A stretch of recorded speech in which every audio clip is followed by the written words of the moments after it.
Okay people, this is himself and welcome to another Tekken 7 King Guide. In this video I'm going to show you a beastly tech trap because if they get it wrong they are in serious trouble. So after wall splat, the best option is normally 1-2 into ground throw. This is 44 damage and it keeps them by the wall. But when you're at an angle, the ground throw can whiff, and if it does then you take an age to recover.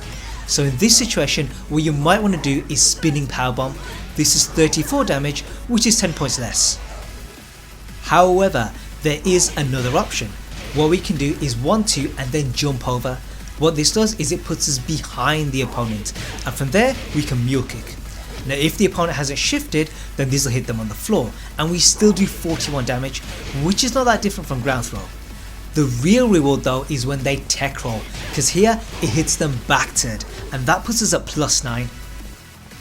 Now some of you already know it takes a certain number of frames to turn around and block. Now if they hold back then it's 6 frames, but if they hold forward it's 5. So effectively no matter what they do we're at +14, and that means that DF12 is guaranteed. Now if you think that looks good then hold on, because there is a beastly mix up here. What we do is instead of DF12 we use Stretch Buster.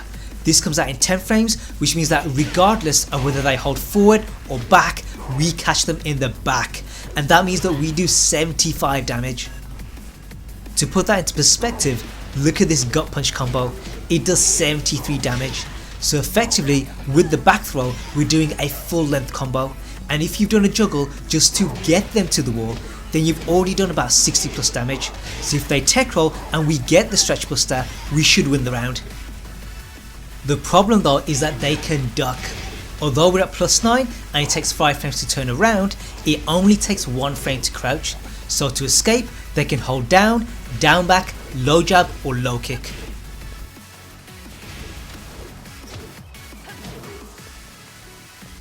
But we have tools to discourage that. One option is F+2 on.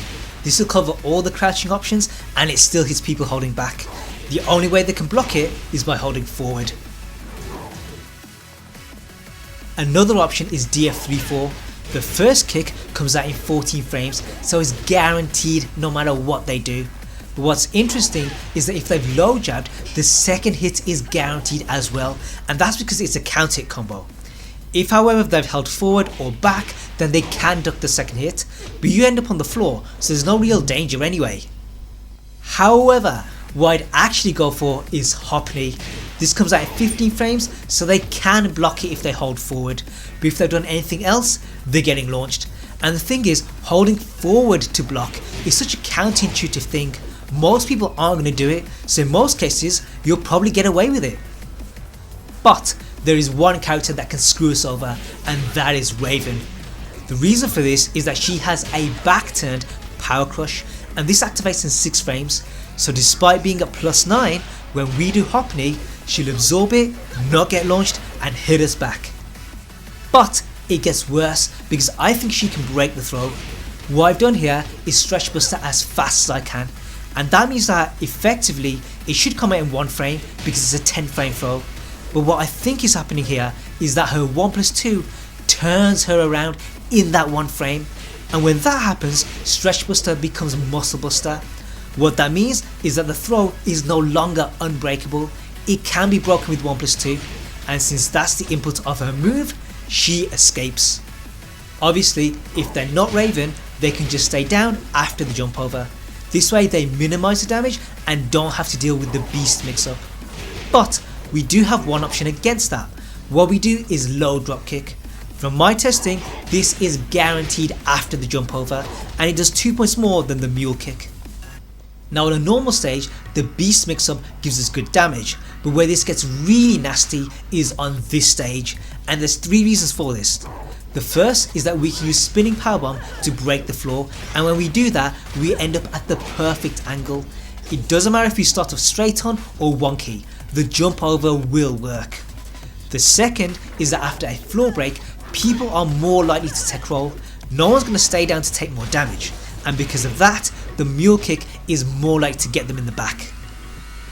And the third, which is the biggest factor of all, is that if we land either the knee or the Stretch Buster, we can do even more damage. The knee will allow us to break the floor mid-juggle, but the stretch buster does it itself, and from there we can do 100 damage. Also, with this sequence, I've done it starting with execution drop, which I think is his weakest wall splat, and if the numbers are right, even from this position you can do over 170 damage, and that is enough to kill.